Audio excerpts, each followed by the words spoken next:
Hello friends, I'm Lydia Foxglove and I write romantic fantasy. I particularly love world building, which is a little less common in romantic fantasy. There is nothing wrong with writing fantasy that doesn't get deep into the weeds of world building. In fact, it might be a smarter business decision, but it just isn't me. A couple weeks ago, I did a video explaining about how I've been working on my fantasy world for 30 years, the development of it and the impact that it's had on my life. It was wonderful to get comments from people on here who also love world building or just found it interesting. Thank you, YouTube, for the warm welcome. It was so much fun and I really am feeling at home here. One thing that I've really been wanting to do is a series of videos where I go through all the different aspects of world building and talk about how I'm developing my world, and you can all play along if you're developing fantasy worlds of your own, or if you just like to listen to me talk about mine, you're welcome here too. I want it to refer to myself as well as to be able to publish it for my fellow nerds who love that kind of book where you get the guide to the world. I love those. I'll cover all sorts of different aspects of world building, and you can share what you're up to in the comments of these videos. But I thought before I get into that, maybe I need to do a bit of an overview first. Some of you might be building world for the first time, whether it's for a fantasy book or for RPG, and it can be a little bit intimidating in the beginning. So here is my best advice before you dive in.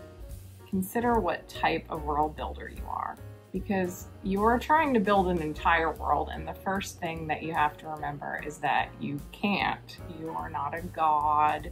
You are not going to have comprehensive knowledge of every aspect of an entire planet and all of its creatures, plants, people, natural features, etc. And every moment that you spend researching these things is a moment that you're not spending world building, and every moment that you're spending world building is a moment that you're not spending writing your book or actually playing your game or whatever it is you're doing with the world. It is very easy to fall into procrastination hell, so don't do that. Unless, of course, your entire hobby is just building a world for yourself, which is valid. Anyway, I'm assuming that you are actually doing something with this world, and so you need balance. So if you love city planning, but you're not big on geology, it is true that there might be a reader who looks at your map and goes, well, the tectonic plates and the mountains and the volcanoes and the way that the continents would have broken up don't really seem accurate. I don't know much about geology either, so just go with me on this.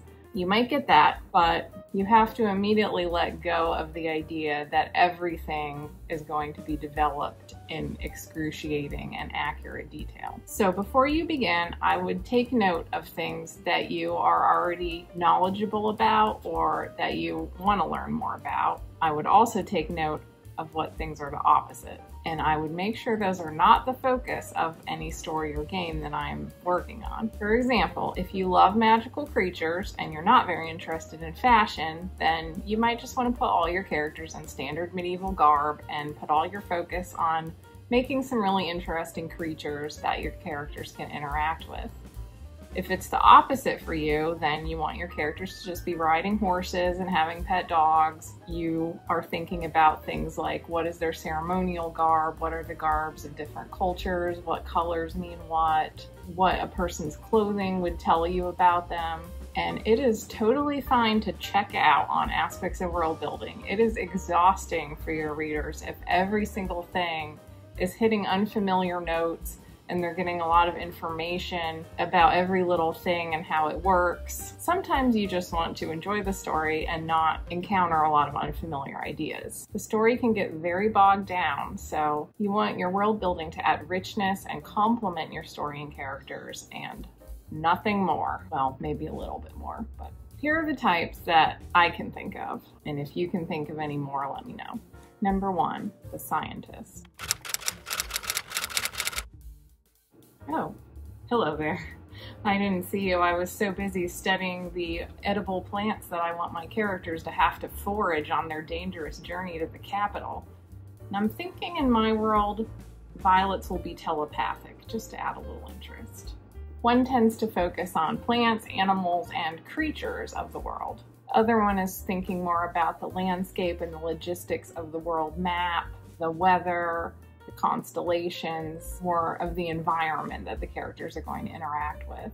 And it is certainly possible to just be one or the other of the scientist subtype, or both. Game of Thrones is a very good example of a history-based fantasy. George R. R. Martin famously based Game of Thrones on the War of the Roses. And in our own world, you can trace current political events to things that happened 20, 50, 100, or even 1,000 years ago if you want to follow things from point A to B to C to D. So if history is your jam, your characters probably spend a lot of time referring back to these past events and how they are affecting their current world. Whether you've written these out or not, you've probably spent a lot of time considering what happened in the past and what ramifications it has on the world today. Sociology shares some overlap with history, but the sociologist might not have spent as much time thinking about all the wars that have ever happened. You might have more fun following a thread like, if X thing is true about this world, then how does that affect everything else? How does that change their culture and society? For example, in my world, the characters know that reincarnation is real, but they don't know what the rules are, if any. Does everyone always come back? Does everyone always come back right away? Is there such a thing as karma? The only thing that they know is that some people reincarnate sometimes. In all other respects, they don't really know much more than we do about the greater mysteries of the universe. So I've spent a fair amount of time thinking about how it would affect a society if you knew that death was not necessarily final, for sure, but everything else was still a big mystery. You might also really enjoy thinking about all the little details, like what kind of food they eat, what they put in their houses, what their festivals are, what their marriages look like. You might not think about all of those things in depth, but those are probably the kind of things that pull at your interest. And in case you were wondering, I am definitely a sociologist first and foremost. That is the #1 thing I'm interested in, although certainly not the only thing. I just love thinking about the different cultures and how they play with each other or fight with each other, how they have evolved, and how an individual character's distinct personality is shaped by the society around them. The visual design of the world is what gets the artist out of bed in the morning. They may not think about the biology of a creature as much as making it look cool as hell. They might spend hours designing the clothes or the architecture. This also includes people who are not visual artists themselves, but who love to start with a mood board, Pinterest board, that the first thing you're thinking of when you're building a world or starting a story is, what is the mood going to be? What does it look like? What kind of images am I hoping to evoke in my reader's mind when they step into this world? I don't encounter a lot of people who focus on this first, but there's probably a fair amount for which this is like their third tier area of focus. It can be sort of a natural consequence of thinking about history or culture. But while most writers are just kind of like, it's a royal court, king, advisor, council, whatever, you can always tell when there's that certain writer who is like, Lord Delvor, the Ministry of Finances piped up from the corner. But my lord, the barley crop is down and we need to raise taxes. And then the Ministry of Domestic Affairs, you get the point. The policy wonks are the ones who actually put some thought into things like, who are the players on the world stage? What is the structure of the government? What are the economics? What are the banks like? What are the trade routes? All that sort of thing. And now we're up to, if your shelf is crammed with books of fairy tales, lore, and myth, this is probably one of your favorite categories. Many fantasy writers begin their story by drawing from the rich history of myth, folktale, religious belief, fairy tales. Rachel Hartman, for example, has a Patreon that is entirely her making up fake folk tales from her fantasy world, which I have to say is pretty cool.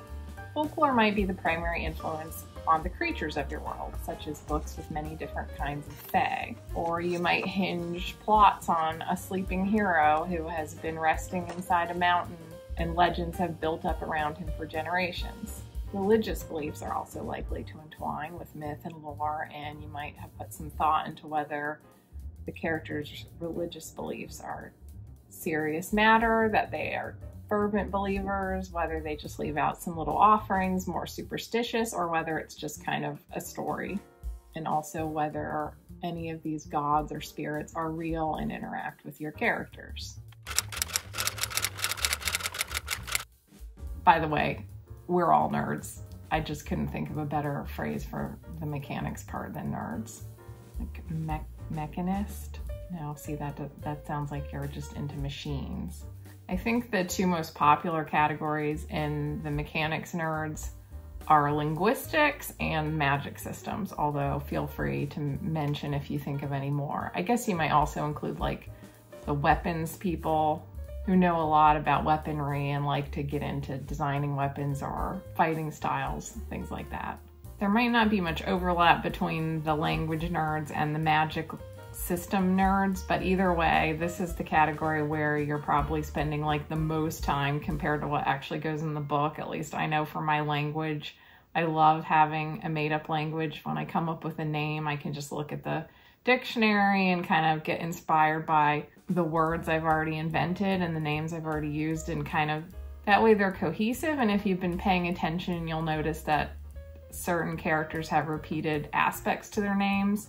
And that was another thing I actually kind of grabbed from ElfQuest when I was younger, because Wendy Pini also had that with her naming system, where like the character's name that ended in ek had to do with rock shaping and stuff like that. I thought that was really cool, so I used that for my world too.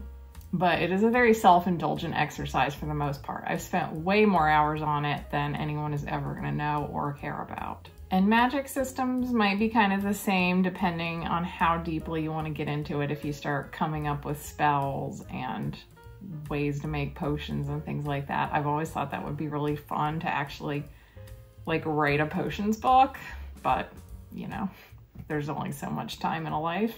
Okay, so that's all the categories I had. Again, if you think of any more that you think that I missed, please let me know in the comments. Maybe we can add some more to this list. And also tell me what your focus is as a world builder or a gamer or a storyteller. What aspect excites you most when you're thinking about a fantasy world? Chances are there's maybe a few that you really like and a few that you're like, I don't really care about that one. And as I get into my world building series later, I would urge you to keep that in mind, the categories that excited you versus the ones you don't care about. And I will do the same. There are certain aspects that I'm not going to put a whole lot of thought into, and there are other things where I get very into developing them. And that's okay, because we are mere mortals with short lifespans, and you are not actually here to invent an entire planet, because you can't.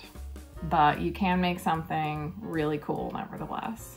If you enjoyed this video, I hope you will stick around for more world building videos, as well as books on writing, editing, publishing, the creative life in general, books, random stuff once in a while. I try to upload every week, and so far so good. And if you would like this video and subscribe to my channel, it really helps with the YouTube algorithm, and I would be so grateful. This has just been so fun and awesome so far, even though I'm still just a tiny newbie channel, thanks to all of you. And I'll see you next time. Bye.